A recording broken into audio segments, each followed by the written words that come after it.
మనం ఆలోచిద్దాం. దేవుడు తన భక్తులు అని కూడా చూడకుండా ఎంత గొప్పవారైనా 40 లక్షలు ప్రజలు నడిపించిన మోషేనైనా దేవుడు విడిచిపెట్టలేదు మిస్టేక్ చేస్తే. అలా ఎవరి జీవితంలో కన్నీరు కారుతున్నా సరే దేవుడు వాళ్ళని చూస్తూ ఊరుకోడు. ఎవరు కన్నీరు కారినా, అన్య స్త్రీ కన్నీరు కారినా ఊరుకోడు. దేవుని పిల్లలు కలిగిన వారు కన్నీరు కార్చిన ఆయన ఊరుకోడు. ఏదో రకంగా వారికి న్యాయము చేస్తానే ఉంటారు. కడకి పాపం అనుకుంది లేయా 30 అధ్యాయం 13 లేయా, నేను భాగ్యవంతురాలును, స్త్రీలు నన్ను భాగ్యవతి అందరు కదా అని అతనికి ఆషేర్ అని పేరు పెట్టెను అనే మాట కూడా చదువుతాం. అంటే ఒక పక్కన తల్లిదండ్రుల ప్రేమ లేదు లేయాకి, ఒక పక్కన భర్త ప్రేమ లేదు లేయాకి, మరో పక్కన ఫిజికల్గా శారీరకముగా ఆరోగ్యము కూడా లేదు. ఎవరికి? లేయా గారికి. నలిగిపోయింది. కళ్ళు జబ్బుతో నలిగిపోతున్న సందర్భంలో చిన్ననాటి నుంచి వయసు వచ్చేటప్పటికి తండ్రేమో తనకి ఇష్టం లేనటువంటి ఆ సందర్భంలోనికి భర్తగా వెళ్ళిపో అని ఎవరికి అప్పగించేశారు? యాకోబుకి అప్పగించేస్తే కనీసం భార్యగా కూడా చూడకుండా, కాపురము చేయకుండా తన మనసును చాలా బాధించాడని మనం చదువుకున్నాం. కడికి ఎన్నో బిడ్డని 30 అధ్యాయం 20 19 చదివితే, లేయా మరలా గర్భవతి అయి యాకోబునకు 6వ కొడుకు, ఎన్నో కొడుకు? 6వ బిడ్డను కనేటప్పుడు అంటుంది, 6వ బిడ్డను కనేటప్పుడు అంటుంది, ఇక నుంచి అయినా నా భర్త నాతో కాపరం చేస్తాడనుకుంటుంది. చూసారా, ఎంతమంది బిడ్డల కన్నా సరే యాకోబు మనసు లేయా మీదకి రాలేదు. అసలు ఇష్టం లేని పెళ్లి చేసుకున్నా, కష్టమైన పెళ్లి చేసుకున్నా, భార్యగా ఒక ఆమె మనకు తోడు వచ్చిన తర్వాత ఖచ్చితంగా వారితో ఏం చేయాలి? కాపురం ఒళ్ళు దగ్గరెట్టుకుని చేయాలి.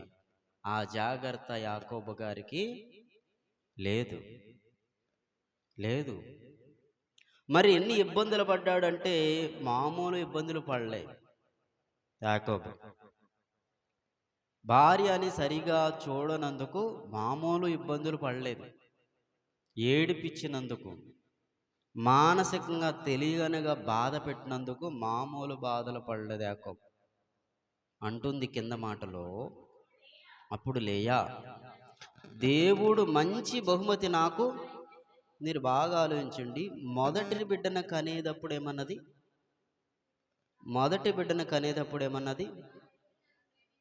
చూడండి.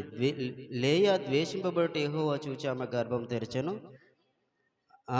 లేయా గర్భవతి కుమారుని కని యెహోవా నా శ్రమను చూచి ఉన్నాడు. యెహోవా నా శ్రమను చూచి ఉన్నాడు అని అంటుంది. 6వ బిడ్డను కనేటప్పుడు అంటుంది, ఏమంటుంది తెలుసా? దేవుడు మంచి బహుమతి. 6వ బిడ్డ దేవుడిచ్చేది బహుమతి, ప్రతిదీ మంచిదే. కానీ మొదటి బిడ్డను పొందుకున్న నాటి నుంచి కూడా మంచి బహుమతి అనుకుంటుంది. కానీ ఈ ఎదవలో మంచితనం రావట్లేదు. ఎవరిలో అని మనసులో అనుకుంటున్నా బయటికి ఏం చేయట్లేదు, చెప్పట్లేదు. కొంతమంది అలాగే నలిగిపోతారు.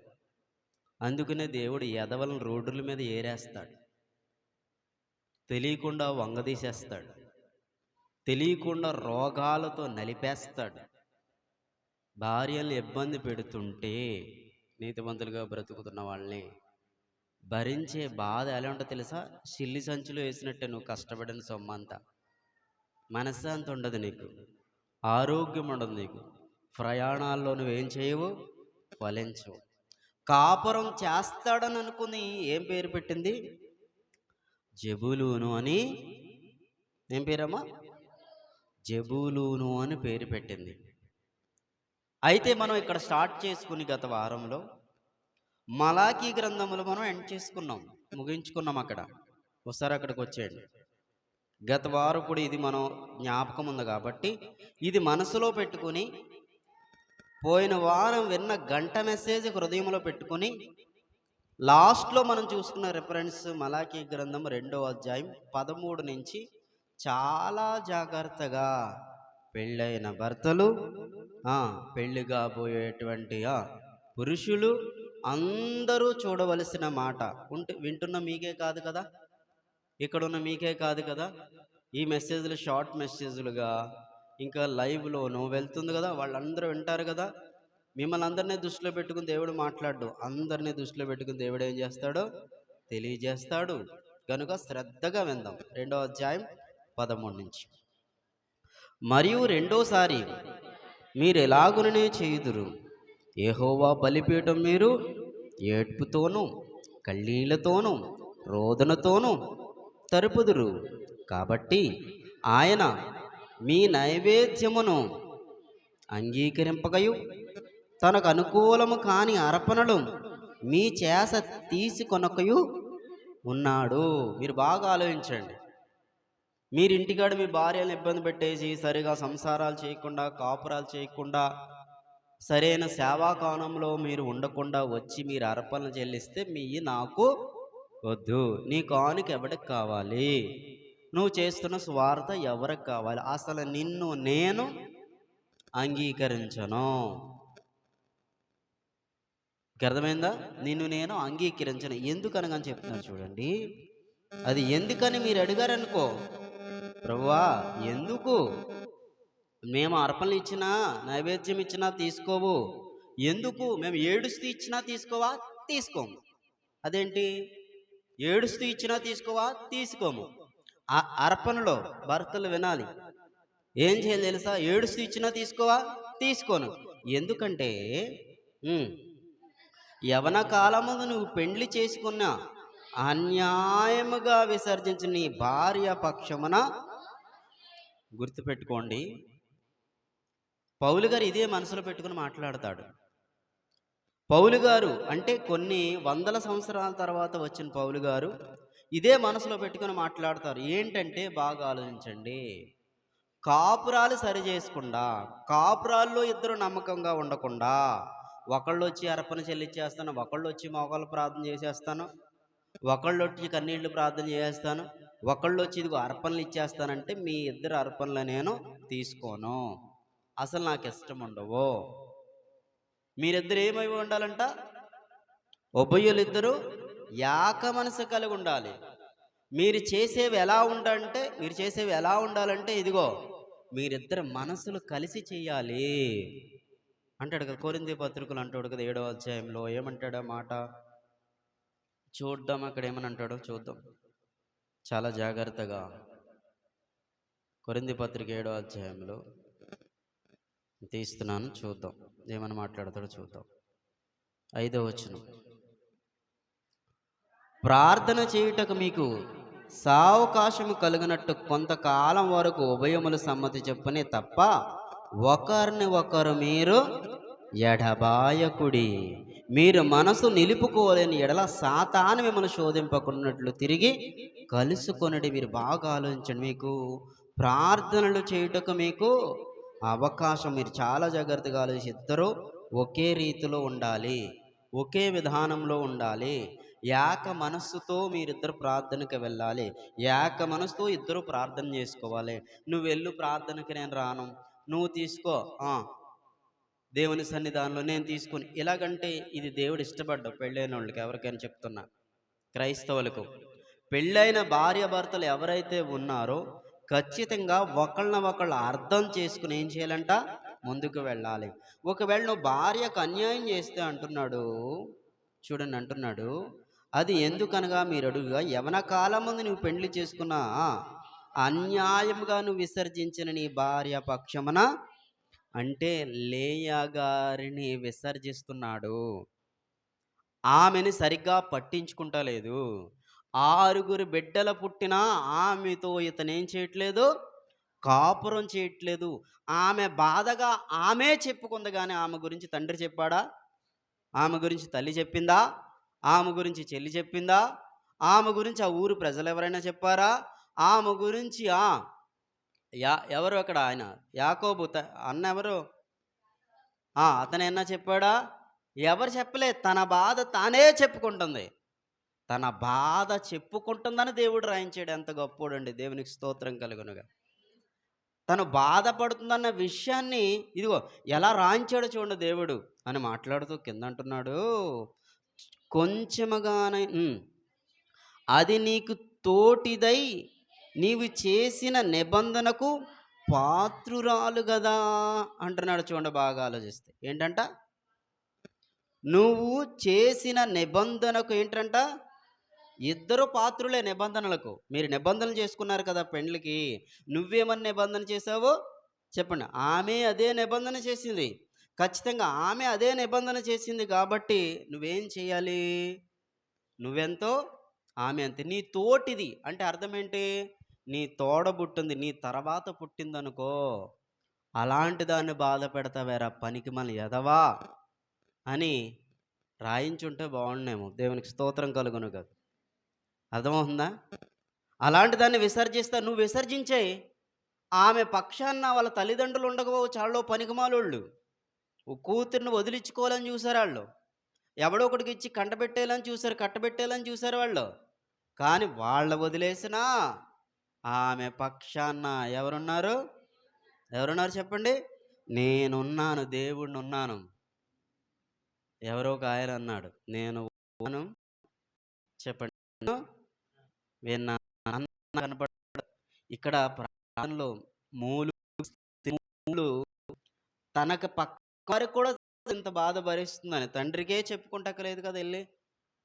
అవునా కదా? నాన్న అసలు నన్ను భార్యగా చూస్తలేదు నాన్న అంటే, అసలు అలా చూడడానికి తెలిసి కూడా చేసినోడు ఇతని దగ్గరికి ఏం చెప్పుకుంటుంది వెళ్ళి బాధ? ఎవరు? తండ్రి ఎలాగున్నా పర్వాలేదు, నీకు పెళ్ళి అయిపోతే దరిద్రం వదిలిపోద్దని చేసుకున్నవాడి దగ్గరికి వెళ్ళి బాధ ఎలా చెప్పుకుంటుంది? పోనీ అమ్మకు చెప్తుందా వెళ్ళి? అమ్మ ఏం చేసింది? భర్త చెప్తే అది ఇలా కొంత సతమతంగా అయిపోతారు స్త్రీలు. చాలా బాధలు భరిస్తారు. ఆ బాధలు భరించి నీతిగా బ్రతుకుతున్న వారి పక్షాన దేవుడు నేనున్నానంటాడు.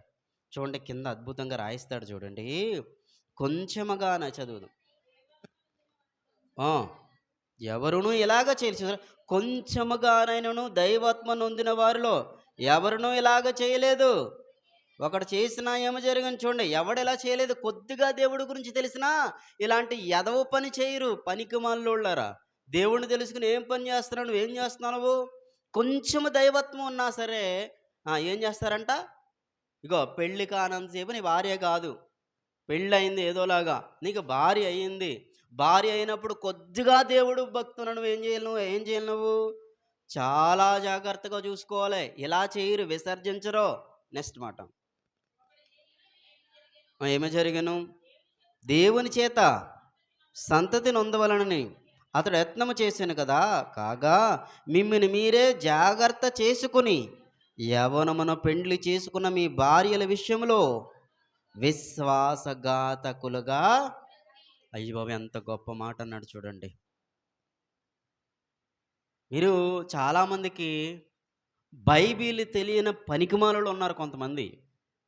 బైబిల్ తెలియని పనికిమాలలో కొంతమంది ఉండి బైబిలు ఈ స్త్రీలను ఏం చేసింది తెలుసా, చిన్న చూపు చూసింది. బైబిలు ఆడబిడ్డలను చిన్న చూపు చూసింది అని ఏం చేస్తారు తెలుసా, గొడ్ల కట్టుకుని రోడ్రంటా తిరుగుతూ బూతుల పుస్తకం, స్త్రీలను గౌరవించిన పుస్తకం బైబిల్ అని రోడ్లంటా తిరుగుతూ ఉంటారు వాళ్ళకి అర్థం కాదు బైబిలు.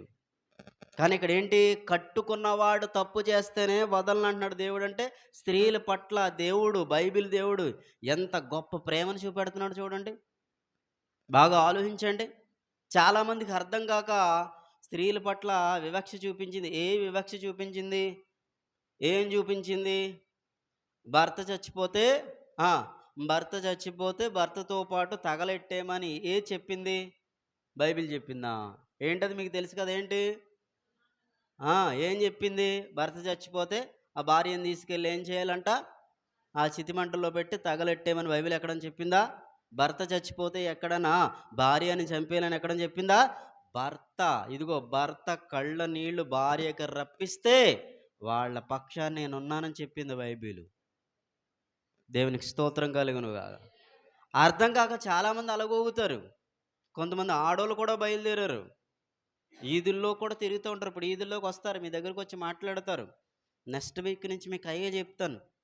వాళ్ళొచ్చి రకరకాలుగా మాట్లాడతారు. చేయనివ్వండి. మీరు కూడా తీసుకోండి. గ్రంథాలు చక్కగా తీసుకోండి. చక్కగా తీసుకోండి. చక్కగా మీకేదైనా క్వెషన్ వస్తే ఖచ్చితంగా అడగండి. వాళ్ళ సమాధానం ఖచ్చితంగా ఏం చేయాలి? చెప్పాలి. బైబిల్ గురించి అర్థం కానోళ్ళు బైబిల్ మీద పడి ఏడ్చే వాళ్ళ గురించి చెప్తున్నాను నేను. ఇలా మాట్లాడితే కొంతమంది గుమ్మడికాయ స్టడీ చేస్తారు మమ్మల్ని అనేసారండి. భుజాలు తడిమేసుకుంటారు. దేవునికి స్తోత్రం కలుగునుగా. ఇక్కడ ఏమని చెప్తున్నాడు? ఆ! ఏంటంట? మీ భార్యల విషయమై విశ్వాసఘాతకులు ఉండకండి. ఈ మాట చాలా పెద్ద మాట ఇది. ఈ మాట ఎక్కడ పలుకుతాడో తెలుసా? ఎక్కడ పలుకుతాడో తెలుసా?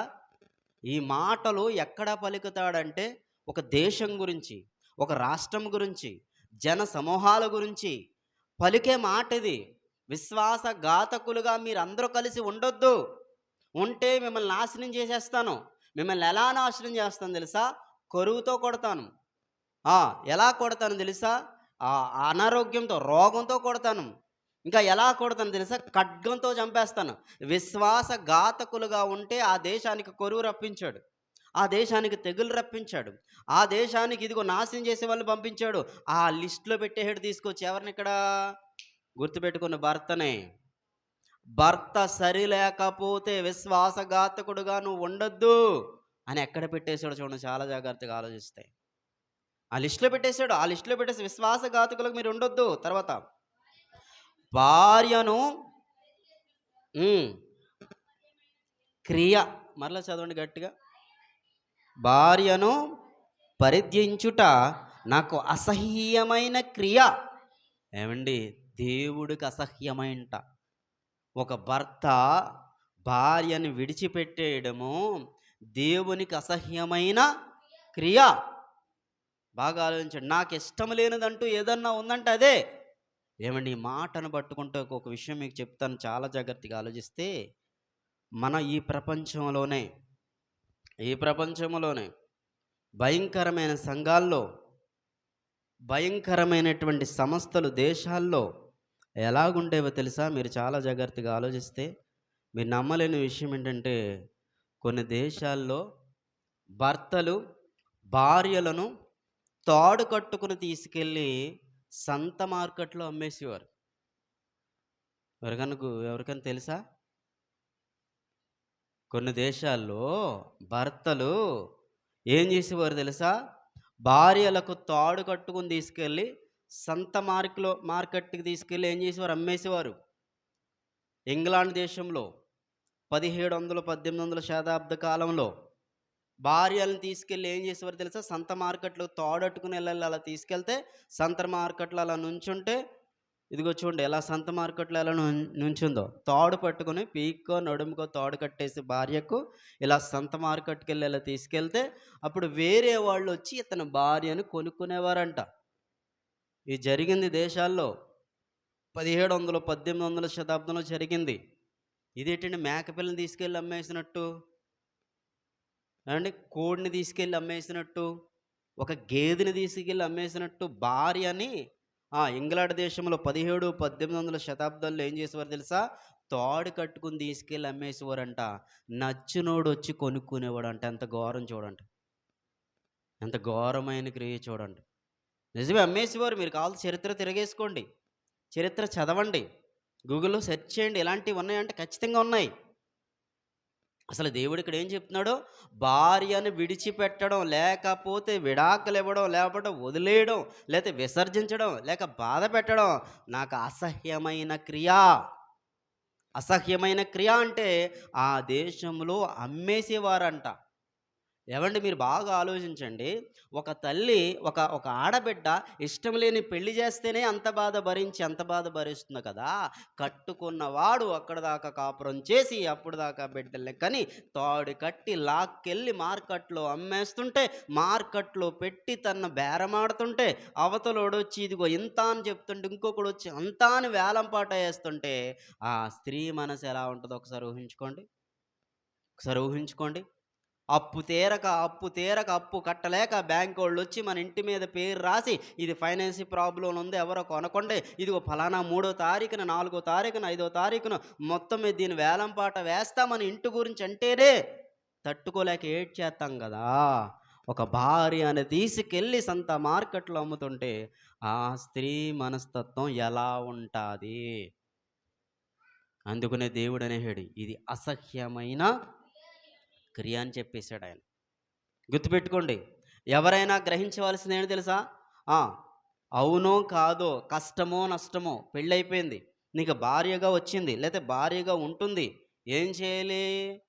ఒళ్ళు దగ్గర పెట్టుకొని ప్రేమపూర్వకంగా ఏం చేయాలంట? కాపురము చేయాలి. ఎవరైనా సరే. వాళ్ళు నీతిగా బ్రతుకుతుంటే వాళ్ళని బాధ పెట్టకూడదు. నీతిగా బ్రతకకుండా రోడ్డంట తిరుగుతూ ఇష్టానుసారంగా బ్రతుకుతుందనుకో, ఆమె బ్రతుకులోనే దేవుడు రాసేస్తాడు రాత. ఎలాంటిదో తెలుసా? దరిద్రగొట్టుదానా నీ బ్రతుకు చెడుతాది అని రాసేస్తాడంతే. నీతిగా ఉన్నదనుకో, నీతిగా బ్రతుకుతుందనుకో, నువ్వు దుర్మార్గుల్లా ప్రవర్తించుకో, వారి పక్షాన ఎవరున్నారంటున్నాడు? నేనున్నాను. వారి పక్షాన నేనున్నాను అని అంటాడు. వాళ్ళని అసహించుకోవడం, వాళ్ళని విసర్జించడం, వాళ్ళు ఏంటి తెలుసా? పరిత్యాగ పత్రిక ఇచ్చేయడం, విడిపోవడం నాకు ఇష్టము లేని క్రియ అని చెబుతున్నాడు. ఒకనాడు ఇంగ్లాండ్ దేశంలో మార్కెట్ తీసుకెళ్ళి భార్య నమ్మేస్తే స్త్రీ మనసు ఎలా ఉంటుందో చెప్పండి. 2 కారణాల చేత జరిగేవి ఇవి. అప్పుడు ఒకటి, విడాకులు తీసుకోవడానికి వీళ్ళ దగ్గర డబ్బులు లేకపోతే, విడాకుల పత్రాలకు అప్లై చేసుకోవడానికి వీళ్ళ దగ్గర డబ్బులు లేకపోతే అలా చేసేవారు. ఇది మొదటిది. రెండోది, కొన్ని సందర్భంలో ఆమెకు కూడా ఇష్టమయ్యేది. సరే అమ్మేస్తావా? సరే అమ్మేయి. పోషించలేవా? పోషించలేకపోతున్నావా? ఇదిగో అయితే సరే అమ్మేయి అని ఆవిడే మెడకు తాడు కట్టుకునంట అప్పుడు తీసుకెళ్ళేవారంట, అమ్మేసేవారంట చూడండి. అసలు అది తలుచుకుంటేనే ఇంగ్లాండ్ దేశంలో చాలా బాధ. రెండోది బాగా ఆలోచించండి. మన దేశంలో భర్త చచ్చిపోతే మొత్తానికి దాని మీద పెట్టి ఏం చేసేదారంట? ఎంత ఘోరం! ఏ దేశమైనా, ఏ పురుషుడైనా ఇలా ఏ స్త్రీకి చేసినా సరే ఊరుకోడంట దేవుడు. చదవండి ఆ మాట ముందు. ఆ! ఇ క్రియని ఇశ్రాయేలు దేవుడు యెహోవా సెలవిచ్చుచున్నాడు. దేవుడు ఏం చేస్తున్నాడు? సెలవిస్తున్నాడు. మీరు బాగా ఆలోచించండి. చూడండి, అన్నకి 40 ఇయర్స్ 40 సంవత్సరాలు. అన్న పెళ్లి చేసుకున్నాడు. తర్వాత తమ్ముడికి కూడా పెళ్ళయింది. వారి వేరే బిడ్డలు. ఒకసారి ఆదికాండం 26, 67 చదవండి ఒకసారి. ఆదికాండం 26, 67 చదవండి త్వరగా. 24, 67. 24, 67. ఇస్సాకు తల్లి అయిన శారా గుడారంలోనికి ఆమెను తీసుకుని పోయాను. అట్లు అతడు రెబ్కా పరిగ్రహింపగా ఆమె అతనికి భార్య ఆయెను. ఆమె అతనికి ఏమైందంట? ఏమి ఆమె పేరు? భార్య అయినప్పుడు ఏం చేసి చూడండి, అతడు ఆమెను ప్రేమించాను. ఎప్పుడు? పెళ్ళయిన తర్వాత, పెళ్ళి అవ్వకముందా? కొంతమంది చెప్పరే. ఎప్పుడంట? పెళ్ళైన తర్వాత ప్రేమించాడంట. చూడండి ఎంత బాగుందో చూడండి. పెళ్ళి కూడా ప్రేమగా చేసుకున్నాడు. చూడండి ఆ మాట ఎలా రాయించాడు దేవుడు. అట్లు రెబ్కాను పరిగ్రహింపగా ఆమె అతనకు భార్య ఆయను, అతడు ఆమెను ప్రేమించెను. ఎంత బాగుంది చూడండి మాట. నీ భార్య నువ్వు ప్రేమిస్తున్నావా? నేను ఎదవనండి. ప్రేమించడం అంటే బియ్యం తెచ్చి పడేస్తానండి. ప్రేమించడం అంటే ఏంటంటే రాత్రులు కలుసుకుంటానండి. ఇదేనండి ప్రేమ. తొక్కేస్తాడండి దేవుడు నిన్ను. జాలి దయ లేకుండా తొక్కేస్తాడండి దేవుడు నిన్ను. నీకు అర్థమవుతుందండి? పెళ్ళైన తర్వాత ఏమంటున్నాడు? పెళ్ళైన తర్వాత ఏమంటున్నాడంటే ఏమంటున్నాడు? ఆ! అతడు ఆమెను ప్రేమించెను. చూడండి, ఎన్నో లవ్ స్టోరీస్ విన్నాం. ఎన్నో లవ్ స్టోరీస్ విన్నాం. బైబిల్ చరిత్రలో కూడా లవ్ స్టోరీస్ విన్నాం మనం. ప్రేమించుకున్న వాళ్ళ గురించి విన్నాం. కానీ పెళ్ళైన తర్వాత ఏం చేశాడంట? ఇతను కదా రియల్. ఇలాంటోడా? లేతే ఆ! వైఫ్ సేలింగ్ ఏం చేస్తాడు? అమ్మేయడు వైఫ్‌ని అమ్మేస్తాడా? భార్యను అమ్మేసేవాడా? కాదు. ఏం చేసేవాడు? ప్రేమించేవాడు. ఒక్కసారి ఎక్కడున్న వారు అయినా, లైవ్‌లో ఉన్నవారైనా మీ భర్తలు మీరు ఊహించుకోండి. మీ భార్యలు మీరు ఊహించుకోండి. ప్రేమిస్తున్నాడా? నటిస్తున్నాడా? స్లీప్‌లోకెళ్ళి డ్రీమ్‌లోకెళ్ళండి ఒకసారి. దేవునికి స్తోత్రం కలుగును. ప్రేమిస్తున్నాడా? చెప్పండి. నటిస్తున్నాడా? నటిస్తే నేను నీతిగా ఉంటాను. దేవుడు ఎవరి పక్షాన ఉంటాడు? నా పక్షాన. కొంతమంది అంతేనండి. ఎలాగంటున్నానని ఫీల్ అవ్వకుండా. కొంతమందికి ప్రేమించడం అంటే కూడా అర్థం అవ్వదు. పొద్దున్న లెగ్గానే గుడ్ మార్నింగ్ చెప్పట్లేదు నువ్వైతే నన్ను ప్రేమించట్లేదు. గుడ్డు తేపోనా పర్లేదు కూరకి. పొద్దున్న లేసినండి నువ్వు నాకేం చేయాలి? గుడ్ మార్నింగ్ చెప్పాలి. నీళ్లు తాగేసి బతుకుతారా ఆ రోజంతా గుడ్ మార్నింగ్ చెప్పుకొని? దేవునికి స్తోత్రం గల. కొంతమంది ఏం చేస్తారు తెలుసా? పుట్టినరోజుకి నా పుట్టినరోజుకి 12 గంటలకి నన్ను లేపు, నువ్వు హ్యాపీ బర్త్‌డే చెప్పలేదు నువ్వు. ఏం ప్రేమలి? నీకు అర్థమవుతుందా? ఒకేళ చెప్పినా చెప్పకపోయినా ఏమండి, అలా చెప్పాడో చెప్పలేదు తర్వాత విషయం గానీ, పెళ్ళయ్యాక మట్టుకు భార్యని ఏం చేశాడు ఈయన? ప్రేమించాడు. అక్కడేం చెప్తున్నాడో మలాకీ గ్రంథంలో ఏం చెప్తున్నాడో? వదిలేస్తే అది నాకు అసహ్యమైన క్రియ అని చెప్తున్నాడు. ఇతన్ని కూడా అద్భుతంగా అంటున్నాడు. భార్యను ఇతడు ఏం చేసినంట? ప్రేమించాడు. సిగ్గుపడకుండా. అద్భుతమైన రెఫరెన్స్ చూద్దాం అప్పుడు. పబ్లిక్ మీటింగ్‌లో కూడా చెప్పేస్తాం అయి. సామెతల గ్రంథం 5వ అధ్యాయం 18వ వచనం. సామెతల గ్రంథం 5వ అధ్యాయం 18వ వచనం త్వరగా చూద్దాం. సామెతల గ్రంథం అందరూ కూడా చూద్దాం. ఏమ్మా నలుగురు, ఆ నలుగురు ఏరి చదవరే? స్లీప్ మోడ్‌లోకి వెళ్ళిపోయారా? చూడండి ఎంత బాగుందో చూడండి. ఏంటంట? ఏంటంటే మరలా మాట. అంటే ఏంటి? అంటే ఏంటి? ఊట ఉందా మీకు ఏమన్నా? భర్తలారా ఊట. ఊట అంటే ఏంటి? అదే మాట్లాడరేటి? దేవునికి స్తోత్రం కలుగునుగాక. వింటున్నారా? ఎంత బాగుంది చూడండి. ఏంటంట? నీ ఊట. అంతే అర్థమేంటి? మీరు బాగా అర్థం కావడానికి చిన్న ఉదాహరణ చెప్తాను. ఇక్కడ పక్క ఈ చెట్టు ఉంది. ఇదే చెట్టు కుండీలో పెట్టి నీళ్ళేస్తుంటే చక్కగా ఏం చేస్తుంది? ఎదుగుతుంది, వృద్ధి పొందుతుంది. అదే నీరు పక్కన బాగా ఓటేసే చోట దీన్ని పెట్టేసామనుకో ఏమవుతుంది? చెప్పండి? బాగా ఓటేసేసి ఏమవుతుందంట? ఏమమ్మా బాబా ఏంటి ఏంటి గట్టిగా చెప్పరే? చచ్చ ఏటది? కొద్ది గట్టిగా చెప్తే బాగుంటుంది. ఏదో ఎవరో పక్కోళ్ళు బాగుపడిపోతుంది అనుకుంటా చూడండి. చిచ్చి బాబా అని మాటలుగా చచ్చిపోద్ది. కొద్ది గట్టిగా చెప్పండి. దేవునికి స్తోత్రం కలుగునగాక. ఏం చేద్ది ఇది? ఓటేసి చచ్చిపోద్ది. నిజంగా ఓ భర్త, ఓ పురుషుడా, నువ్వు కరెక్ట్‌గా జాగ్రత్తగా నీ భార్య పట్ల ఉంటే నీ ఓట ఏం పొందుతుందంట? నువ్వు కష్టపడే సంపాదన వృద్ధి పొందుతుంది. నువ్వు వెళ్ళే ప్రయత్నం ఫలిస్తుంది. పని పాటు లేకుండా పనికిమాలి ఎదవలాగా రోడ్డులంట తిరగవో. ఇలాగంటున్నాను అనుకోదు. మరి మన ఏరియాకి ఇలా చెప్తే కొద్దిగా బాగా ఏమైపోద్ది?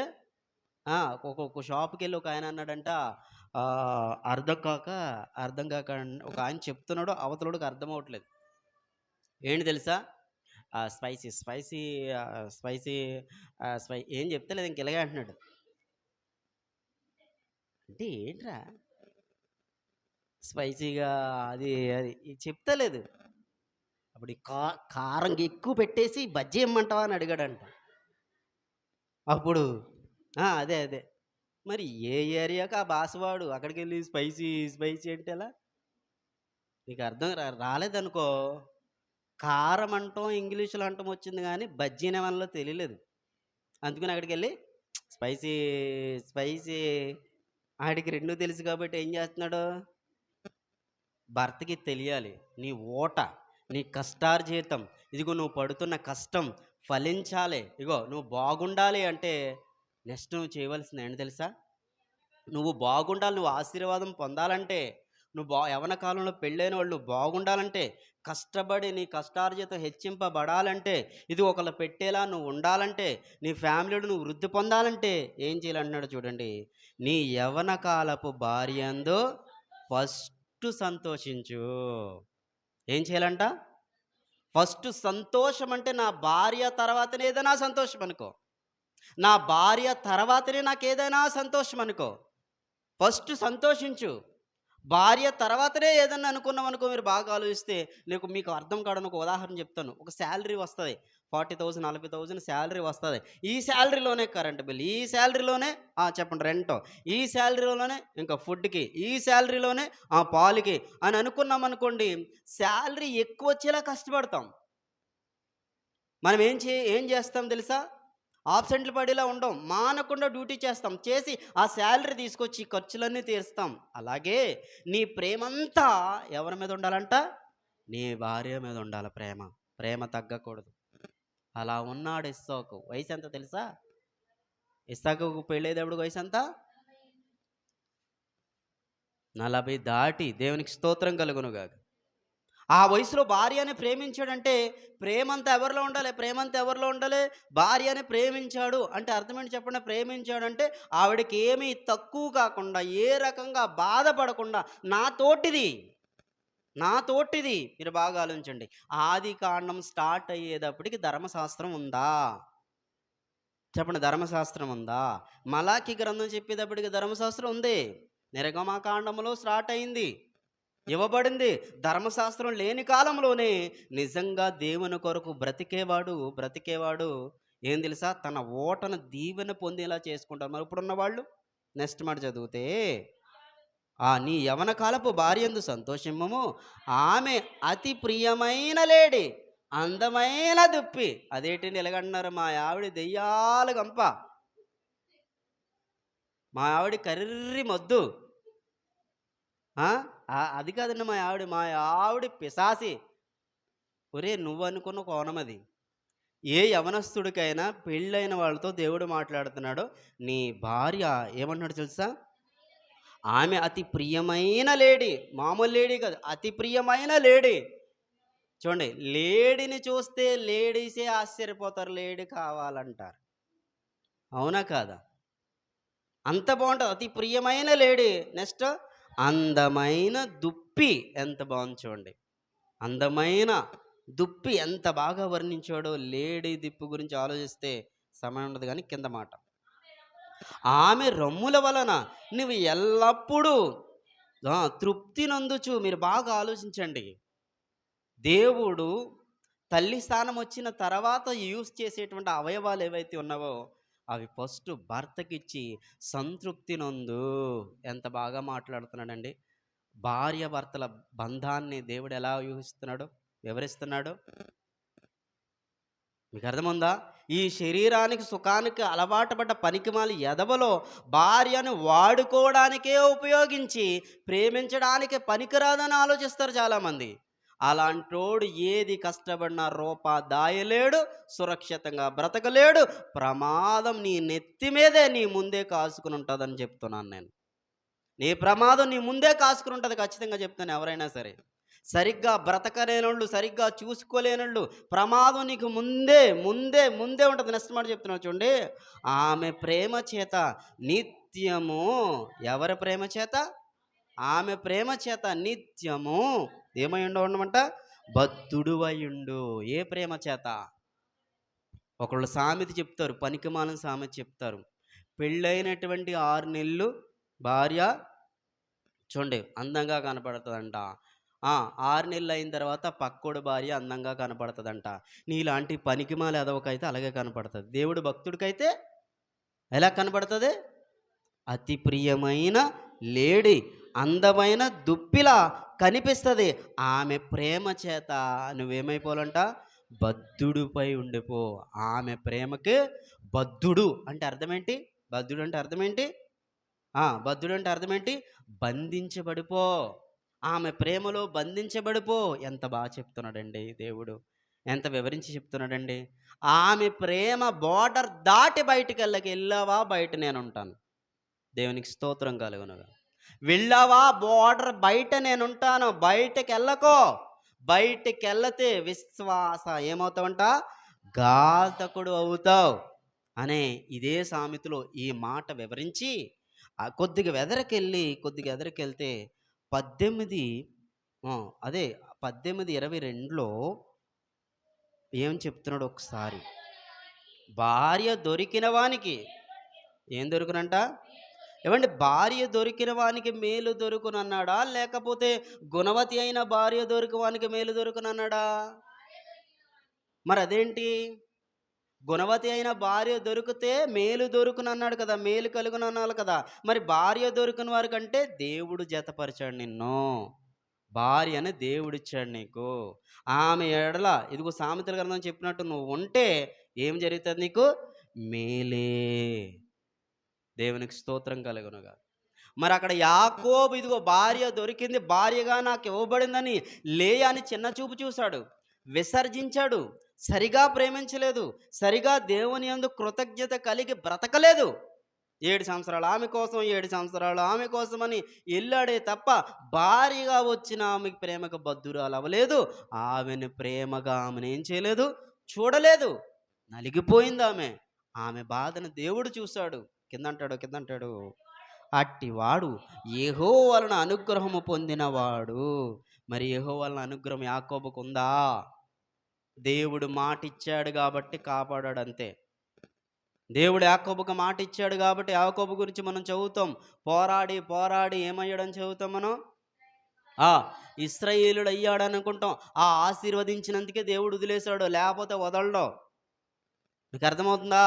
భక్తులు తప్పు చేసినా, భక్తుల మీద దేవుడు ఆశ పెట్టుకుని బ్రతుకుతుంటే వీళ్ళ బ్రతుకుల కింద చాలామంది జీవితాలు నలిపేశారు. వీళ్ళు నలిపేస్తే నలిగిపోయిన వాళ్ళని దేవుడు పైకి తీసుకొచ్చాడు. వీళ్ళని కొన్ని సందర్భంలో వంగదీసేశాడు. ఎంత అన్యాయం జరిగిందిలే, ఎవరికీ చెప్పుకోలేదు.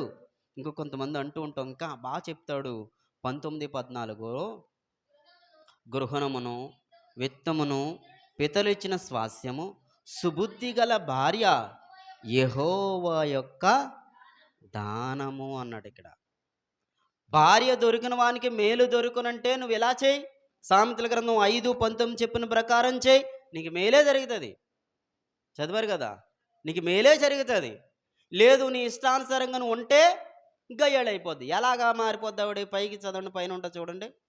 బుద్ధిహీనుడు కుమారు తన తండ్రికి చేటు తెచ్చును, భార్య తోడు పోరు తెగని పడుచుండు బిందువులో. తుఫాన్ అన్నమాట. ఎవరో సరిగ్గా నువ్వు ప్రవర్తించి ప్రేమిస్తే చెప్పండి మేలు, నీ ఓట దీవెన ఉంటుంది. సరిగ్గా లేదన్ను అలాగా ఇష్టానుసారంగా ఉన్నామనుకో, ఆమె ఏమైపోద్ది? ఒక తుఫాన్లా మారిపోద్ది. తుఫాన్ ఆగదు, బయటికి వెళ్ళలేవు, లోపల ఉండలేవు, ఎన్ని రోజులు తెల్దో. జీవితం ఏమైపోద్ది? తుఫాన్లా మార్చుకోకు. ఎవరిని? నీ భార్యను. ఎవరిని? నీ భార్యను తుఫానుగా మార్చుకోవద్దు. సుబుద్ధి గల భార్య యెహోవా దానము. నీకు దానం. దానా పెట్టారా గేదెలకి ఎద్దులకి అంటారా? అలా దేవుడు నీకు దానం చేశాడు, దానం ఇచ్చాడు, ఇది గిఫ్ట్గా ఇచ్చాడు. సుబుద్ధి గల భార్య అని. అందరూ మంచి వాళ్ళు ఎవరో నీ ప్రవర్తన బట్టి వాళ్ళు ఏం చేసుకోవాలి, మార్చుకోవాలి. ఇంకోటి, భార్య దొరికిన వానికి ఏం దొరికినన్నాడో? మేలు దొరుకునన్నాడు కదా. మరి ఇంత చేతుల కింద ఎలా నలిగిపోయింది. భర్త ప్రేమించలేదు, తల్లిదండ్రులు ప్రేమించలేదు, అక్క తర్వాత చెల్లి ప్రేమించలేదు, బంధువులు ఎవరో ప్రేమించలేదు, ఆ చుట్టుపక్కల ఉన్నవారు ఎవరో ప్రేమించలేదు. మరి ఆమె జీవితం ఏమైంది అని ఆలోచిస్తే ఏమైంది తెలుసా? మొదటిగా చనిపోయింది ఎవరు తెలుసా? చెల్లి చచ్చిపోయింది. మొదటిగా కన్న తర్వాత చచ్చిపోయింది. ఇప్పుడు నా అక్కకు అన్యాయం జరుగుతుంది, ఇదిగో నా అక్క ఒకేలా నేను చేసుకోవద్దులే అని ఏమనందా? అనలేదు పాపం. అనే మనసు పాపం తనకు రాలేదు. గనుక పాపం ఇంకా గృహ దేవతలను కూడా తన కింద పెట్టుకొని చూడండి. గృహ దేవతలు ఆ కాలంలో గృహ దేవతలు ఉండేవి. మీకు అర్థమవుందా? ఆ గృహ దేవతలను కూడా దగ్గర పెట్టుకుంది. లేయ అలా చేయలేదు. గనుకొనే పాపం కన్న తర్వాత చచ్చిపోయింది పాపం. ఏమైపోయింది తెలుసా? కన్న తర్వాత చచ్చిపోయింది. ఒక మాట చెప్తాను, మీరు చాలా జాగ్రత్తగా ఆలోచిస్తే, సుబుద్ధి గల భార్య దానమన్నాం. నెక్స్ట్ ఇంకోటి ఏంటంటే, భార్య దొరికిన వానికి మేలు దొరికినన్నాం. చిన్న వీక్నెస్ పాయింట్ చెప్తాను ఇక్కడ స్త్రీలది బైబిల్ని బట్టి అండి. ఏ? తర్వాత మీ భార్య భర్తల మధ్య జరిగిందా, ఆయన బాగా పడుతున్నాడు అనుకుంటూ ఉంటారు. ఏంటి తెలుసా? ఒక ఆయన ఒక ఆమెని ఇష్టపడి పెళ్లి చేసుకున్నాడు. పెళ్లి చేసుకున్న తర్వాత ఆ ఆ బట్టలను ఏమంటారు? ఆ 4 రోజులు ఏం బట్టలు అంటారు? పచ్చ బట్టలా? పసుపు బట్టలు అంటారు? ఆ బట్టలు వేసుకున్న 7 రోజులు ఏడుస్తూనే ఉందంట. 7 రోజులు ఏడుస్తూనే ఉందంట. పెళ్ళైన కొత్తలో సంతోషంగా ఉంటాం అనేసి ఏడుస్తూ ఉందంట. ఎందుకు ఏడుస్తూ ఉంది తెలుసా? తన భర్త ఒక సీక్రెట్ చెప్పలేదండి. భార్యలు కూడా బాధ ఎప్పుడు ఉంటుంది తెలుసా? నువ్వేదో దాస్తున్నావు, ఏదో దాస్తున్నావు, ఏదో దాస్తున్నావు. నువ్వేది దాయపోయినా ఏదో దాస్తున్నావు అంటారు. అది చెప్పపోయేటప్పటికి చాలా బాధపడతారు. ఇది బైబిల్లో జరిగిన సందర్భం. న్యాయాధిపతుల గ్రంథం సంసోను గారు కాదమ్మా, సంసోను గారి భార్య. న్యాయాధిపతుల గ్రంథంలో చూద్దాం ఏమనుందో మాట. అందరికీ తెలుసు. 14:14 చూద్దాం త్వరగా. కాగాతడు ఆ ఇప్పుడు పెళ్ళైన తర్వాత అత్తగారింటికి వెళ్ళాడు. ఎవరు? సంసోను ఫిలిష్తీయుల వెళ్ళాడు. వెళ్ళిన తర్వాత అక్కడ ఉన్న వాళ్ళందరికీ కూడా ఒక పొడుపు కథ వేశాడు. ఏంటి పొడుపు కథలు వేసుకుంటారు కదా, ఎప్పుడన్నా పెళ్ళైన వాళ్ళు ఎవరైనా పొడుపు కథలు వేసుకున్నారా? చక్కగా ఇప్పుడు పొడుపు కథలన్నీ టీవీలోనే ఫోన్లోనే వచ్చినట్లే. ఇదివరకు అయితే ఎదురు బొదురు కూర్చొని నేను ఆ పొడుపు కథ వేస్తాను, ఆ పొడుపు కథను విప్పాలనేవారు. ఆ రోజుల్లో అలాగే ఒక పొడుపు కథ వేసాడు ఆయన. ఏమన్నాడు? బలమైన దానిలో నుండి తీపి వచ్చును, తిని దానిలో నుండి తిండి వచ్చిన నేను 3 దినములలోగా వారు ఇప్పుడు కదా భావమును చెప్పలేకపోయిరు. చూడండి ఏమని చెప్పాడు? ఆ ఊరెళ్ళి వాళ్ళ భార్య తరపు వారందరికి కూడా ఒక పొడుపు కథ వేశాడు. 30 మంది స్నేహితులకి ఏం చేశాడు తెలుసా? ఇదిగో నేను ఒక పొడుపు కథ మీకు వేస్తాను, మీరేం చేయాలి? 7 రోజుల్లో మీరు దాన్ని చెప్పేయాలి. చెప్పకపోతే ఒక పందెం కూడా ఉంది వాళ్ళకి. ఏంటి తెలుసా? ఆ పందెంలో కూడా కొన్ని వస్తువులు ఇచ్చుకోవాలని కథ వేశాడు. అయితే 15 7 దినమున వారు సంసోను భార్యతో ఎట్లా అనిరి, నీ పెనిమిటి ఆ విప్పుడు కథ భావన మాకు తెలుపునట్లు అతని లాలన చేయము, లేని ఎడల మేము అగ్ని వేసి నిన్ను నీ తండ్రి ఇంటి వారిని కాల్చివేసేదము, మా ఆస్తి స్వాధీనపరుచుకున్నట్టుకే మమ్మల్ని పిలిచితరా అనిరి. కాబట్టి సంసోను భార్య అతని పాదముల మీద పడి, చూసారా, భార్య ఏం చేయలేదు, ఏదైనా బయటికి రప్పించుకోవాలంటే పాదాల మీద పడి అప్పుడు ఏడుస్తున్నారు. ఇప్పుడైతే పాదాలు కోసేస్తారు. అవునా కదా? పీకిలు తీసేస్తారు. ఎప్పుడు? మంచోళ్ళు అయితే చేయరులేండి, ఇప్పుడు కూడా మంచోళ్ళు ఉంటారులేండి. అలాగని మీరేం చేయకండి. అర్థమైందా? రీల్ వస్తూ ఉంటాయి కదా, మీరు చూసారా? టిఫిన్ ఏంది దున్నపోతలాగా టిఫిన్ ఏంటి ఎంత ఉప్పేసి చేసామన్న పాపానికి మధ్యాహ్నం డిన్నర్లో విషం కలిపేసింది. నీకు అర్థమైందా? అప్పుడు ప్రేమగా పిలిచినందుకు ఆ విషయం పక్కన పెడదాం, చూద్దాం ఏంటంట. కాబట్టి సంసోను భార్య అతని పాదం మీద పడి ఏడ్చుచు, నీవు నన్ను ద్వేషించితివి కానీ, ఫస్ట్ మాట ఇదే అంటారు ఏమన్నా మీరు చెప్పకపోతే, మంచి మాటలు ఏమన్నా చెప్పబోతే ద్వేషించితివని. నెక్స్ట్, నీవు నా జనులకు ఇప్పుడు కథ వేసితివి, అది నాకు తెలపవేతివి గనుక నేను నా తల్లిదండ్రులకైనను దాన్ని చెప్పలేదు, నీకు చెప్తానా? ఏమన్నాడు ఇక్కడ? ఇలాగ అనకూడదు. మా అమ్మ మా నాన్నకే చెప్పలేదు, నీకు చెప్తానంటే దేవుడు ఏం చెప్పాడు? ఆదికాండంలో తల్లిదండ్రులు లేని భార్య భర్తలకే చెప్పాడు. ఏం చెప్పాడు తెలుసా?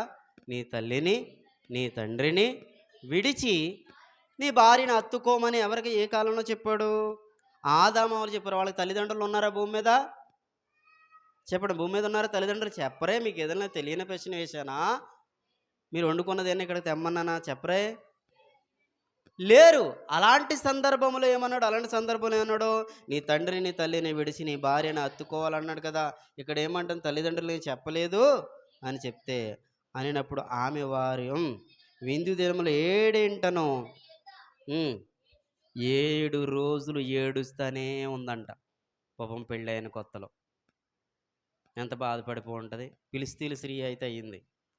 ఒక భర్త ఏదైనా దాస్తే, ఒక భర్త ఏదైనా చెప్పవలసింది చెప్పకపోతే, భార్యగా పాత్రలో ఉన్నవాళ్ళు ఎవరైనా ఏడ్పే తప్ప ఏం చేయలేరు. 7 రోజులు ఏడుతాను. 7 రోజులు కొత్తగా పెళ్ళయి ఏడుతుమేంటమ్మా అనేవాళ్ళు ఉన్నా సరే ఏడుతుమే. భర్త ప్రపంచం వేరు, తల్లిదండ్రుల ప్రపంచం వేరు. మరలా పిల్లల ప్రపంచం వేరు. భర్త ప్రపంచంలోనికి వచ్చిన తర్వాత భార్య ఇదే కోరుకుంటది. ఏదైనా చెప్పాలని కోరుకుంటది. కడకి ఏం చేశారు? ఎన్ని రోజులంటే ఇప్పుడు ఏం చేసిందంట? విందు దినములు 7 రోజులు అతని యొద్ద తినలేదు, తాగలేదు. 7 రోజులు. మీరు ఎవరైనా ఏడ్చారా? మీ భర్తల దగ్గరే 7 రోజులు పాదాల దగ్గరే పడి 7 రోజులు అలా ఏడ్చి నిజాన్నే బయటకు తీసుకొచ్చింది. అంటే ఇది మీకు ఎందుకు చెప్పాను అంటే, భార్య ఏడుస్తూ తన బాధను చెప్పుకుంటుంది. అలా ఏడ్పించకూడదు. అలా ఏడ్పిస్తే ఏం చేయం తెలుసా? ఫలించం. అదన్నాడు, నీ ఓట దీవెన నొందాలంటే నువ్వు చేయవలసింది ఏంటి తెలుసా? నీ భార్య ప్రేమకు బద్ధుడువై నిత్యము బద్ధుడువైపో, బందీవైపో. ఆమె నీతి గలదైతే ఆమెను విడిచిపెట్టకో. ఎంత బాగుంది చూసారా మాట. ఆ రోజు ఇంగ్లాండ్ దేశంలో అమ్మేసిన వారిగా అమ్మేయకు, విసర్జించకు. మలాకీలో చెప్పినట్టుగా విసర్జిస్తే నాకు అసహ్యమైన క్రియది. ఇదిగో ఇస్సాకు చేశాడు కదా. ఏం చేశాడు? పెళ్ళైన తర్వాత ఆమెను ప్రేమించాడు. ఎంత బాగుంది చూడండి. మీ భర్తను మేము ప్రేమించట్లేదు ఈ మాట 10 సార్లు చూపించండి, 20 సార్లు చూపించండి, 30 సార్లు చూపించండి. ఇంకా వినలేదనుకో, ఎదురుగుండానే ఇలా బైబిల్ పెట్టేసి, ప్రభువా మీరు ప్రేమించమని చెప్పారు, నేను నీతిగా బతుకుతున్నాను, ఇతని ఎదుటే నేను ప్రార్థన చేస్తున్నాను, మరి ఇతను ఏం చేస్తావు అది చేయి, గట్టిగా శిక్షించుకో. మళ్ళీ ఏదన్నా చేస్తే ఏమవుద్ది? నాకే టిఫిన్ ఉండదు మొత్తానికి ఇతను గొడవ చూడు ప్రభా అనండి, ఎదురుగుండా చేసేయండి, తప్పులేదు. మీరు మంచోళ్ళు అయితే ఎదురుగుండా అలా చేసేయండి.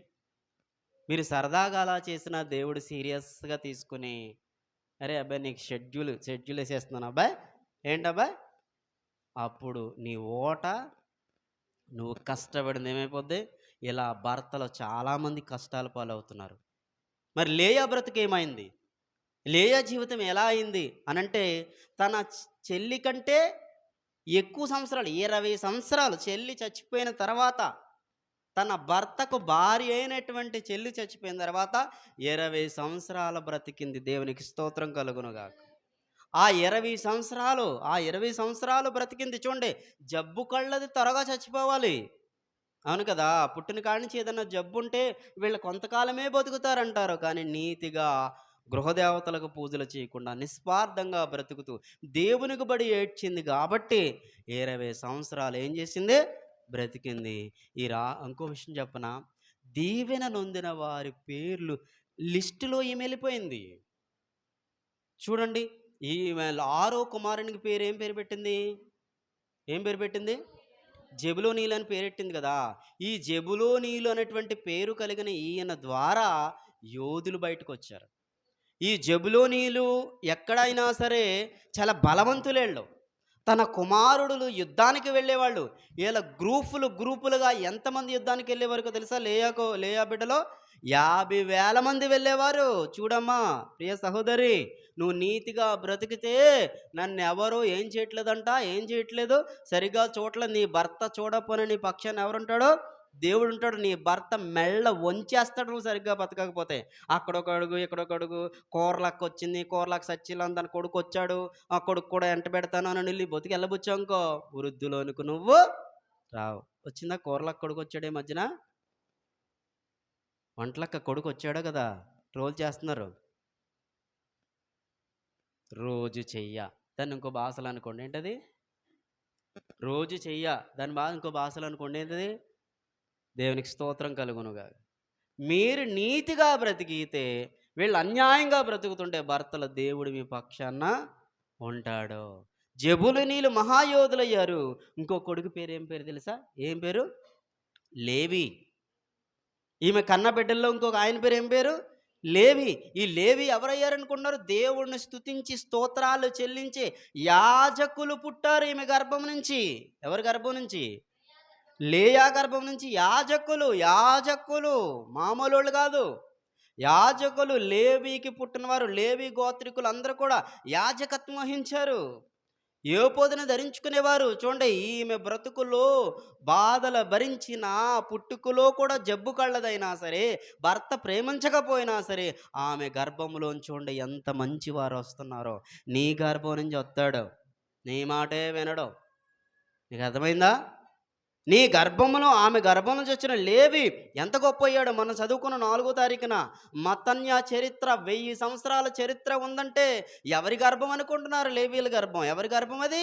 లేయా గారి గర్భం. అది లేయా గారి గర్భం. చూడండి, పనికి మాలినోళ్ళుగా నువ్వు భర్తగా బ్రతికినా నీ భార్య పక్షాన దేవుడుండి ఆమె గర్భముని, ఆమె కడుపు నుంచి పుట్టిన వారిని గొప్పవాడిగా చేస్తున్నారు. చూడండి, లేవీలు, యాజకులు ఎంత గొప్పవారు. క్వశ్చన్ చెప్పనా? బాప్తిసం తీసుకున్న వారిని కూడా ఏమన్నాడు తెలుసా? యాజక సమూహం అన్నాడు. మీకు అర్థమవుందా?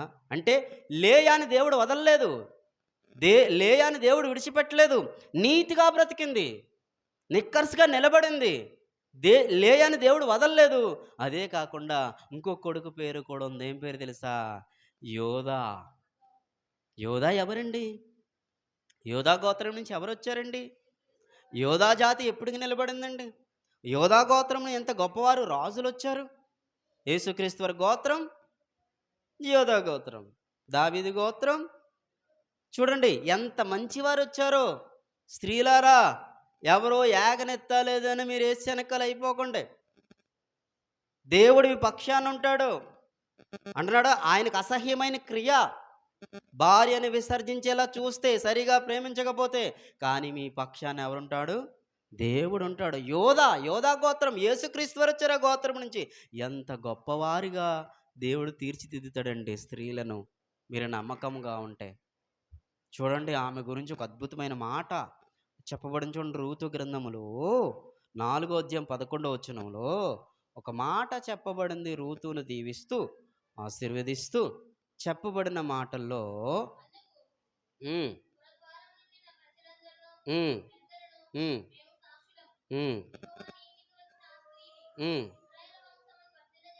ఇశ్రాయేలు వంశములను వర్ధిల్లజేసిన రాహేలునకును పోయిన దానిగాను.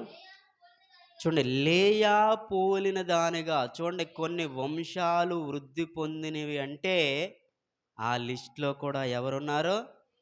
రాహేల్ అయితే ముందుగా చనిపోయింది 20 సంవత్సరాల ముందు. కానీ లేయా 20 సంవత్సరాలు ఎక్స్ట్రా ఉంది. దేవునికి స్తోత్రం కలుగునుగాక. ఈ లేయా గురించి అర్థమైతే, ఈ లేయా గారి గురించి అర్థమవుతే భర్త చాలా బాధ్యతగా ఉంటాడు. అర్థం కాలేదా? నువ్వు ఓటేసి చచ్చిపోతావు అంతే, ఈ మొక్కలాగా. ఎవరు? భర్త. చచ్చిపోవడం అంటే అర్థం ఏంటి? దేంట్లో వర్ధిల్లావు నువ్వు, ఎంత సంపాదించినా వ్యర్థమైపోద్ది. దీవెన నీకుండదు. భార్య అని బాధపడితే దీవెన నీకుండదు. ఒకవేళ గనుక వ్యతిరేకంగా ఉన్నదనుకో, ఏం చెప్పాడు తెలుసా దేవుడు? ఏం చెప్పాడు? పేతురు గారు రాసిన పత్రికలో 3వ అధ్యాయం 7వ వచనంలో ఏం చెప్పాడు ఆయన? ఏం చెప్పాడు చూడండి. అటువలే పురుషులారా జీవమను అంటే అర్థం ఏంటి అనుకున్నారు మీరు? జీవమను అంటే అర్థం ఏంటి తెలుసా? బ్రతుకుతున్న ఈ జీవితమను, ఈ వరములో మీ భార్యలు మీతో పాలివారు. జీవించే జీవితంలో మీ తోటిది, మీ భార్యలు మీతో పాలివారు. అంటే ఇప్పటిదాకా నువ్వు ఒక్కడవే జీవించావు, నీదే జీవితం. కానీ ఈ జీవమని, ఈ కృపావరములో, ఈ వరములో మీ భార్యలు నీతో ఏంటంట? పాలివారు. గుర్తుపెట్టుకో, నువ్వు ఒక్కడవే కాదు. పెళ్ళైనంత వరకు నువ్వు ఒక్కడవే. పెళ్ళి కానంతసేపు కూడా నీ తల్లిదండ్రులు, అక్క, చెల్లి, అన్న, తమ్ముడు అందరూ. పెళ్ళైన తర్వాత మీ ఇద్దరే. దేవునికి స్తోత్రం కలుగును. ఫస్ట్ మీ ఇద్దరు నీతిగా బ్రతికితే కృపావరంలో పాలివారని చూడండి, ఎరిగి అన్నాడు. చూడండి, ఏమవ్వాలంట? మరి యాకోబుకి అర్థం కాలేదా? అర్థం కాలే. మరి అబ్రహాం గారికి అర్థం కాలేదా హాగర్ని వదిలేసే విషయంలో? అర్థం కాలే. యాషావుకు అర్థం కాలేదా దేవుడు చెప్పిన స్త్రీలు పెళ్లి చేసుకోవడం? అర్థం కాలే. మరి ఎవరికి అర్థమైంది? ఎవరికి అర్థమైంది చెప్పండి? ఇస్సాకు గారికి అర్థమైందండి. దేవునికి స్తోత్రం కలుగును. ఎరగాలి, భర్త అనేవాడు ఎరగాలి. ఎరగకుండా సంత మార్కెట్లో తీసుకెళ్ళి ఇది ఏగలేకపోతున్నాను, పోషించలేకపోతున్నాను, విడాకులు తీసుకుంటాక నా దగ్గర డబ్బులు లేవని అమ్మేయకూడదు. ఎరిగి చూడండి ఏమని చెప్పేశాడు చూసారా? ఎలా చెప్పేశాడు? మీకు మంచి సర్టిఫికేట్ ఇచ్చాడు దేవుడు. ఏమన్నాడంట? ఎక్కువ ఏంటంటే తెలుసా? ఎక్కువ అందరిలో ఇలాగన్నాయమని కూడా అందరిలో నువ్వు ఇలా ఎత్తుకుని ఇలా తిప్పేసినప్పుడు సంతోషపడిపోతారు. అదే అందరిలో నువ్వు పలకరించకపోయినా చాలా బాధపడిపోతారు. కాబట్టి మీరు ఒక ఆలోచనకు వచ్చేయండి. భర్తలు ఏం చేయాలంట? ఎక్కువ బలహీన ఘటమని చూడండి, ఎక్కువ బలహీన ఘటమని, ఎక్కువ తక్కువ కూడా కాదు, ఎక్కువ బలహీన ఘటమని భార్యను సన్మానించి. చూడండి, సన్మానించి. ఎవరిని సన్మానిస్తాం చెప్పండి? ఎవరిని సన్మానిస్తాం చెప్పండి? సన్మానాలు ఎవరికి చేస్తాం చెప్పండి? ఎవరికి చేస్తారు సన్మానాలు చెప్పండి? రాజకీయ నాయకులకి ఎందుకు సన్మానం చేస్తారు? నగ్గారండి మీరు. ఇప్పుడు ప్రెసిడెంట్గా ఉన్నారు, మన ఊరు ప్రెసిడెంట్ గారు ఓడిపోయారు. ఆయన్ని తీసుకొచ్చి ఇక్కడ సన్మానం చేసాం. ఓడిపోయినందుకు సన్మానం, బుక్కే ఇచ్చి ఫోటో ఫ్రేమ్ ఇచ్చామనుకోండి, ఇలా చూస్తాడు మన. ఇంకా సన్మానం ఎవరికి చేస్తారు? గెలిచిన వారికి. భార్య దగ్గరికి వెళ్ళి నువ్వు గెలిచావమ్మా అనాలంట. దేవునికి స్తోత్రం కలుగునుగా. ఒక కొట్టుగాడికి వెళ్ళి చికెన్ తెమ్మంటే తెచ్చి నువ్వు గెలిచావమ్మా. ఏదన్నా కొనమంటే కొని తెచ్చి నువ్వు గెలిచావమ్మా అంటే మీరు బాగా గెలిచావు అంటే నువ్వు చచ్చిపోయావని అర్థం అన్నట్టు. గెలిచి సావు. దేవునికి స్తోత్రం కలుగును. అర్థమైంది? అర్థం కలదు. గెలిచి చూసావా? గెలిపించాలి, సన్మానించి మీ ప్రార్థనలకు అభ్యంతరం కలగకున్నట్లు జ్ఞానం చెప్పిన. ఎవరితో కాపురం చేయాలి? విశ్వాసులైన భర్తలకు చెప్పు, జ్ఞానంతో కాపురం చేయి. ఉల్లిపాయలు ఉన్నా లేకపోయినా, ఇల్లు ఉన్నా లేకపోయినా, సొంత హౌస్ ఉన్నా లేకపోయినా జ్ఞానంతో కాపురం చేయి. మీ ఇద్దరి ప్రార్థనలకు ఏం చేయకూడదు? అభ్యంతరాలు కలగకూడదు. జీవమను కృపావరములో నీ భార్యలు మీతో పాలువారు. మరి ఈయన ఏం చేశారు? పేతురు గారు ఏం చేశారు? ఈ మాట చెప్తున్న ఈయన ఏం చేశారు తెలుసా? ఏం చేశారు? తన భార్యని కూడా పెట్టుకుని తీసుకెళ్ళిపోయారు. నెంబర్ 1. నెంబర్ 2 చెప్పనా? వీలాకుండా ఉండండి. తన అత్తగారిని తనే పోషించాడు దగ్గర పెట్టుకుని. దేవునికి స్తోత్రం కలుగును. పేతురు ఇంటి దగ్గర తన అత్తుంది. మీకు అర్థమవుతుందా? పేతురు గారు అత్త ఎవరింటి దగ్గర ఉంది?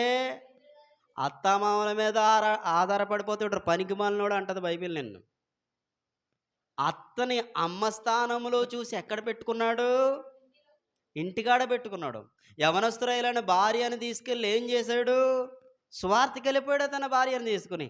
అత్తమ్మ అమ్మలాగా ఇంటికాడ ఉండేది తెలుసా? పేతురు గారు ఉత్తినే చెప్పట్లేదు. ఎవడైనా ఏది చెప్పితే అది అనుసరించాలి, చెప్పింది అనుసరించాలి, అనుసరించేదే చెప్పాలి. అనుభవపూర్వకంగా పరిశుద్ధాత్మ శక్తి సహకారంతో రాస్తున్నాడు. ఆ భార్యను నేను కూడా పెట్టుకుని తీసుకెళ్తాను లేదా? ఎక్కడుందా మాట? కొరింథీ పత్రికలో ఉంది. కూడా పెట్టుకుని తీసుకెళ్తాను అన్నాడు. అత్తమ్మను కూడా ఎక్కడ ఉంచాడు? తన ఇంటికాడ ఉంచాడు. పెళ్ళి అయినది మొదలుకొని సాధించేస్తారు. ఏం తెచ్చా? ఏం తేవాలి నీకు? ఒక విషయం చెప్పనా? ఎవరు ఫీల్ అవ్వకుండా, కట్నాల విషయంలో కూడా మనము తీసుకోకుండా ఉంటే మంచిది. నెంబర్ 1. నెంబర్ 2 చాలా ఉన్నాయి. స్త్రీ దగ్గర నుంచి ఏది ఆశించకూడదు. బైబిల్ ప్రకారంగా వాళ్ళని మనం కొనుక్కోకూడదు, వాళ్ళు కొనుక్కోకూడదు. మీకు అర్థమవుతుందా? పేతురు గారికి బాగా అర్థమైంది. యవనస్తురాలైన భార్యలను వెంట పెట్టుకుని సువార్తకు వెళ్ళిపోయేవాడంట. మీకు అర్థమవుతుందా? మీ భార్యలు మీతో ప్రార్థనకు వస్తలేదంటే ఎక్కువ భార్యలే వస్తారమ్మా, భర్తలే రారు. ఎందుకు రారు? చాలామంది మా ఆడోళ్ళ మీద పడి ఏడిపోతారండి. ఆ ఎదవలు రారండి, మేమేం చేయమండి అంటారు. ఎదవకి అర్థం అవ్వాలంటే నువ్వేం చేయాలి? ప్రార్థన చేయాలి. నువ్వన్న మాటే మళ్ళీ నేనన్నాను అనుకో. వాళ్ళకి అర్థం అవ్వాలంటే ప్రార్థన చేయి. నువ్వు నీతిగా బ్రతుకు. నీతిగా బ్రతికి లేయాని విడిచిపెట్టాడా? విడిచిపెట్టలేదు. పేతురు గారు మాట్లాడుతున్నారు. జ్ఞానంతో కాపురం అంటే ఏంటి తెలుసా? అత్తింటి మీద, మామింటి మీద పడి అడవడం కాదు. అత్తను తీసుకొచ్చి, మీకు మాత్రమే కాదు, లైవ్‌లో ఉన్న వాళ్ళకి కూడా. అత్తను తీసుకొచ్చి ఇంటికాడ పెట్టి పోషిస్తూ భార్యతో దేవుడి పనికి ప్రార్థనకెళ్ళాడండి పేతురు గారు. ఇది కదా క్రైస్తవుడి కుటుంబ ఫ్యామిలీ చరిత్ర. భార్యను పోషించి ప్రేమించి చూడవలసినది. ప్రేమకు బద్ధుడైపోయాడు. చెప్పండి ఎవరికన్నా. ఆడబిడ్డ విషయంలో ఆడబిడ్డ దగ్గరికి వెళ్ళి అది తే ఇది తే, అలా చేయి ఇలా చేయని యాతన పెడుతున్నాడు. బైబిల్ ఏం చెప్పింది? పేతురు గారు ఎక్కడ పెట్టుకున్నాడు అత్తమ్మని? ఇంటికాడ పెట్టుకున్నాడు. ఇది బైబిలు. కావాలితే బైబిలు, వద్దంటే బయటకు పో. నీకు అర్థమవుందా? భర్తలారా, మీ భార్య కన్నీళ్లు కారిస్తే నీ ఓట దీవెన పొందదు. దీవెన పొందాలంటే వాళ్ళు ఏం చేయాలి? జాగ్రత్త చూసుకో. ఒకవేళ గయాళ్ళియల దగ్గరికి వచ్చారనుకో, వాళ్ళతో జ్ఞానంతో కాపురం చేయి. సుబుద్ధి గల భార్యలుగా వాళ్ళు ఏం చేస్తారో మారతారో. అది చెప్పకుండా, చెప్పవలసినవి చెప్పకుండా, చెప్పకూడదు చెప్పకుండా ఉన్నామనుకో, ఎప్పటికీ దీవెన అందవు కదా. అప్పుడు అప్పుడు మనకు తెలివితేటలు రావచ్చు. యాకోబు ఎలాగున్నా లేయాని దేవుడు దీవించాడు కదా, లేయాని ఏమన్నా బతికేయాలనుకోవచ్చు. దేవుడు ఊరుకోడు. ఆలోచించండి. జ్ఞానముతో వాళ్ళతో ఏం చేయమన్నాడంట? కాపురం చేయమన్నాడు. యాకోబు గారికి రాలేదు, ఇస్సాకు గారికి వచ్చింది. యాషవ్ గారికి రాలేదు, ఎవరికి వచ్చింది? ఇస్సాకు గారికి వచ్చింది. ఇంకా భార్యను బాధ పెట్టిన వాళ్ళు అబ్రహాము గారికి అప్పుడు తెలియలేదు. భార్య గారే కదా ఇచ్చింది. ఎవరో షారా తీసుకొచ్చి హాగారును భార్యగాని కానీ ఇచ్చింది. వదలకూడదు. ఇతనికి అర్థం కాలేదు, భక్తులకు అర్థం కాలేదు. భక్తులకు అర్థం కాకపోయిన అభాగ్యులుగా ఉన్న స్త్రీలను దేవుడు విడిచిపెట్టలేదు. ఆ లిస్టులో ఎవరున్నా సరే మీ బాధలు బయటికి చెప్పుకోలేరు, మీ ఏడుపు బయటికి వినిపించలేరు. మిమ్మల్ని కట్టుకున్నవాడు మిమ్మల్ని అర్థం చేసుకోలేడు. మీ తల్లిదండ్రులే మిమ్మల్ని అర్థం చేసుకోకపోవచ్చు. కానీ దేవుడికి నీతిగా మొరపెడితే లేయా లాంటి దీవెన మీకుండునుగాక. ఆ విధమైన పరిస్థితిలో దేవుడు మనల్ని నడిపించునుగాక. లేయా గురించి అర్థం కానోడు దేవునికి స్తోత్రం చెప్పండి గట్టిగా. దేవునికి స్తోత్రం. ఇప్పుడు అర్థమైన వాళ్ళు చెప్పండి దేవునికి స్తోత్రం. దేవునికి స్తోత్రం. ప్రార్థన చేద్దాం. స్త్రీ కన్నీరు కారిస్తే దేవుడు ఊరుకుంటాడా? ఊరుకోడు. బాధ్యత లేని భర్త కష్టార్జితం దీవెన అందుతుందా? దీవెన అందదు. ప్రార్థన చేద్దాం. హృదయపూర్వక కళ్ళు మూసుకుని దేవునికి మొరపెడదాం. హృదయపూర్వకంగా విన్న వాక్యం దేవుడు మన హృదయాల్లో ఫలింపజేయునుగాక. లేయా జీవితాన్ని చూస్తున్న దేవుడు నీ జీవితాన్ని కూడా చూచునుగాక. తెలుసో తెలియకో నువ్వు చేస్తున్న కాపురములు నీ భార్య లేత నీ అత్తింటిని లేత నీ తల్లిదండ్రులను బాధపడుతున్నావేమో. దేవుడు చూస్తున్నాడు. దేవునికి అసహ్యమైన క్రియ భార్యను విసర్జించటం. కనుక హృదయపూర్వకంగా సిద్ధపాటు కలిగిన జీవితంతో దేవుని కోసం వ్యతిరేకంగా ఉంటున్నావేమో ఒకసారి ప్రశ్నించుకో. దేవుడు కూడా సంఘానికి భర్తగా ఆయన పోల్చుకున్న భార్యను నేను సమృద్ధిగా నేను చూసుకుంటున్నానని సంఘంతో మాట్లాడాడు. భార్యాభర్తల బంధం అంటే దేవుడు విశ్వాసుల సంబంధం. ఇదిగో దేవుడు భార్యగా ఉన్న నిన్ను సృష్టించిన వాడు, నీకు భర్త అయి ఉన్న దేవుడు నీకు అన్యాయం చేయట్లేదు. కానీ భర్తగా ఉన్న నువ్వు అన్యాయంగా బ్రతుకుతున్నావా? ఏం చేస్తున్నావు? ఒకసారి నిన్ను ప్రశ్నించుకో. ప్రార్థన చేద్దాం. పరిశుద్ధుడా, మహోన్నతుడా మా తండ్రి, మీకే వందనాలు స్తోత్రాలు చెల్లిస్తున్నాం. ఇదిగో తండ్రి, లేయా గారి జీవితాన్ని మా ముందు పెట్టారు. గత 2 వారాల నుంచి పుట్టుకతోటే కళ్ళ చెప్పిదిగా బ్రతికింది దేవా. చిన్ననాటి నుంచి ఎంతో బాధ భరించింది. బలవంతపు పెళ్లి తల్లిదండ్రులు చేసిన భర్త ప్రేమ దొరకక ఎంతగానో ఏడ్చింది. కాపురం చేస్తాడేమో అని 6వ బిడ్డ కోసం కూడా ఎదురు చూసింది. 6వ బిడ్డ పుట్టిన తర్వాత కూడా. కానీ తన కన్నీరును చూసావు. తనకు అన్యాయం చేసినటువంటి కుటుంబములు ఉన్నవారు, తన చెల్లి కూడా చనిపోయినా తన్ని 20 సంవత్సరాలు బ్రతికింపజేశారు. అందును బట్టి స్తోత్రాలు. దేవా, తన బిడ్డల్ని జెబులూనీయులను గొప్ప యోధులు చేశారు. లేవీయుల్ని దేవ యాజక సమూహం చేశారు. యోధాని యేసుక్రీస్తు వారు పుట్టే గోత్రంగా తీర్చిదిద్దారు. అంటే నీ గర్భఫలం ఆశీర్వదింపబడాలన్నా, నీ జీవించే జీవితం ఆశీర్వదింపబడాలన్నా, లేయాలా దేవునికి మొరపెట్టాలని ఒక విలువైన బాటను మాకు నేర్పించినందుకు స్తోత్రాలు చెల్లిస్తూ, ఎవరైతే నీ మాటలు విన్నారో విడిచిపెట్టి తను తాను మోసం చేసుకున్న వారే కాకుండా, నిజంగా నా కుటుంబంలో నేను నీతిగా బ్రతికితే నా కుటుంబాన్ని దేవుడు నిలబెడతాడు కదా అనే ఆలోచనతో మీ బిడ్డలు ఉందురు గాక అని వేడుకుంటూ, ఈ దేనదాసుడుగా నా ప్రార్థన ఆలకించి దేవా, ప్రార్థనకు ప్రతిఫలం దయచేసి మీ చిత్తానుసారంగా తండ్రి, మా ప్రార్థనకు విలువైనటువంటి తండ్రి, మీ చిత్తానుసారమైనటువంటి దేవా సమాధానం దయచేయమని, ఎవరు ఏ ఇరుకులు ఏ ఇబ్బందులు చెప్పుకోలేని బాధలో ఉన్నారో స్త్రీలు, వారితో మీరు మాట్లాడమని. ఆ రోజుల్లో ఇంగ్లాండ్ దేశంలో దేవా భార్యలను అమ్మేస్తుంటే వాళ్ళ మనసు ఎంత బాధపడి ఉంటుందో తండ్రి, నువ్వు స్త్రీలు మూలుగును వినే గొప్ప దేవుడు అందుని బట్టి స్తోత్రాలు చెల్లిస్తూ, లేయా గారి జీవితం ద్వారా విలువైన సంగతులు మాకు తెలిపినందుకు మీకే స్తుతులు స్తోత్రాలు చెల్లిస్తూ, ఈ నామానికి మహిమకరంగా నన్ను మమ్మల్ని నడిపించి నిలబెట్టుకున్నామని యేసయ్య మహోన్నతమైన నామమున వేడుకుని ప్రార్థిస్తున్నాము తండ్రి. ఆమేన్. ఆమేన్. పల్లవి పాడదాం, తర్వాత ప్రకటనలు విందాం.